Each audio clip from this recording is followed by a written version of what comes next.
In the beginning of my life, I've been shot 3 times. Mental illness.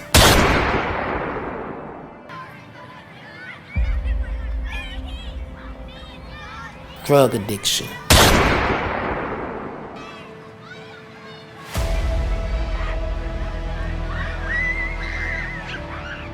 And incarceration.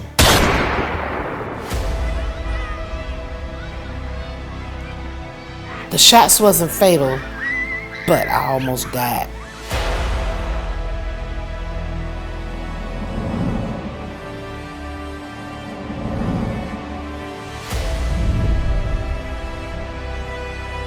My name is Tabatha Trammell. I go by Tab. I was born and raised in Atlanta, Georgia. I am a person in long-term recovery. I am a person that suffers from mental illness, depression, and I'm formerly incarcerated. My life has been just like a merry-go-round, going through these different transitions.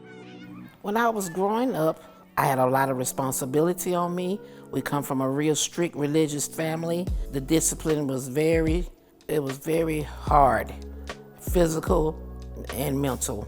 I couldn't live as a kid because I had 8 sisters and brothers I had to be responsible for.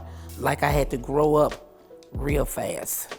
I used to be timed to go to the store, so I had to run, but I would stop at this house. It was a small yellow house and it had red roses. For some reason, didn't nobody live there. I'd never seen the owner or anything. I would stand there and I would imagine that I lived in this house. And even whatever was going on in my childhood home, I would stand there at the house and I would just enjoy the roses and just feeling just comfortable enjoying those roses.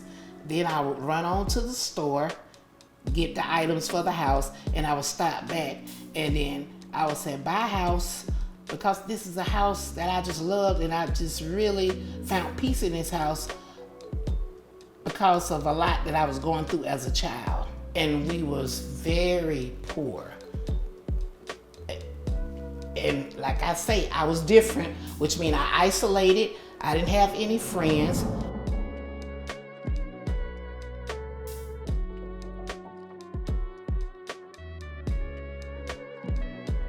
As I got older, I started hanging with the wrong people, which got me to the wrong crowd, and that's when I was introduced to drugs. Because I navigated to people that was different like me, that isolated. So I said, okay, I see similarities in this.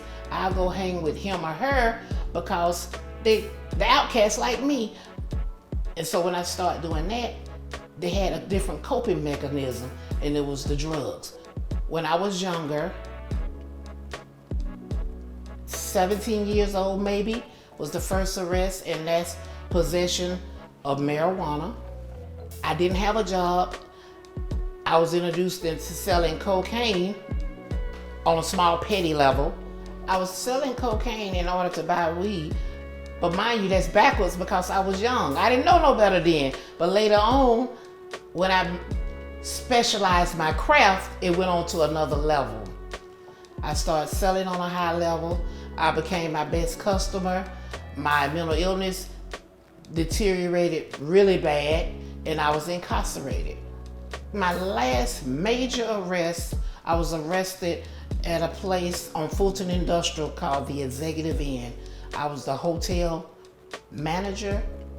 I was the biggest supplier, and I was my biggest customer.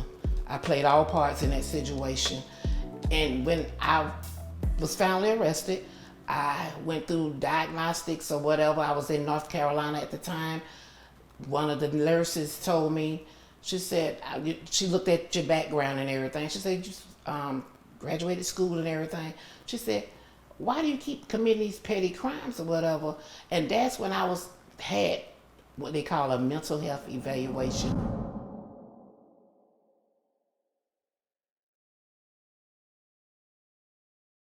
And I think that played a lot of positive things in my life, because then I can identify now what was going on with me, because, hey, Mama, I'm different. I didn't know what was going on.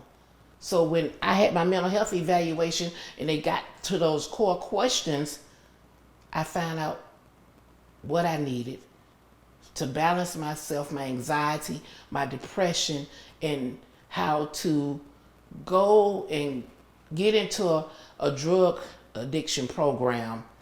And I also did that as a marriage because I kept going to my mental health and I was doing my drug addiction classes, AANA, and I went through a facility also, intense residential program. And after I finished that, I continued to go to my therapist as I do today.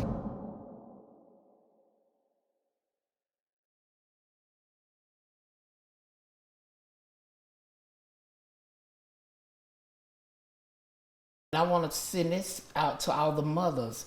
If you see some different signs in your children when they're younger, like IEP, constant time out, defiant behavior, the child is not a bad child.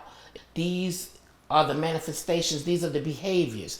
When you see these different telltale signs, to get help for your child, tap into your community resources, get away from the stigma and the shame, because my mother was shamed because she was a person that went to church, and all of us, the children from the church, went to school together. And I was always, they said Tabatha is in the office again. She's in the principal office again. And I could tell now as an adult, when she used to walk up to the school, she had been crying. She was frustrated. And fast forward, now it's a lot of mothers that got children now. They don't know what to do. They frustrated. And I want to let them know that there is support for you, your children, and as a family unit. That's why I started my organization, Woman with a Plan, to let women know that it's alternatives, it's resources. We got to know how to tap in. And as a community, we got to embrace our sisters and brothers that's coming home and identify the different barriers that might stop them or make them recidivate. Because a lot of times, people can have addictions and not even know they have a mental illness. The mental illness is the underlying issue. See, that's the core issue. And see, once we deal with that, we can move on to the drugs. The drugs is something that can be treated once you identify, because if you don't identify the mental illness, you're going to go back to the drugs. It's going to keep repeating itself until you do that. And then the drugs go on to another level. In my case, to keep the drugs, I had to keep selling it.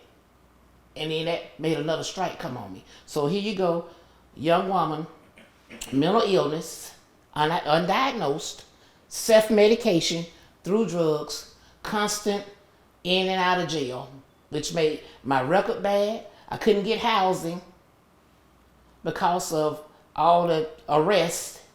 Couldn't get a decent job. So in my mind, only thing I could do is sell drugs. That's my old mindset. The difference is I see things at a different angle now. Now I look at life as a gift. At first I didn't have nothing to live for. I was living to get high and getting high to live. When I woke up, that was on my mind. When I went to bed, now I have something to live for. I had something to live for then also, but I just didn't realize it. Now, I love my community. I support my community. First of all, I love myself because I know I had to start loving myself. I didn't even look in the mirror back then because I hated myself. I hated how people said I was different.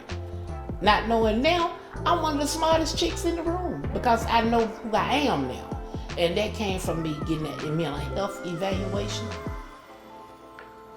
leveraging my narrative power, me knowing the problem so I can get into the solution, me going to my AANA meetings, and me going back into the prison population, teaching the other ladies what not to do so they won't have to go that route. And if they're already in there, you don't have to repeat it.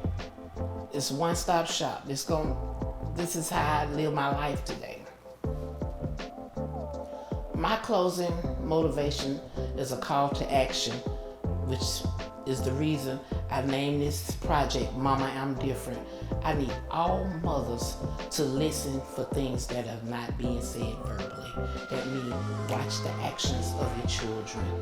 Sit down and be still for a minute. I know it's frustrating to raise a child that's going through these different behaviors, but just sit down, take a deep breath, and just look for these signs and reach out. And at the end of this film, we're gonna have resources that's gonna be listed in different communities that you can find help for your children and support groups for the parents.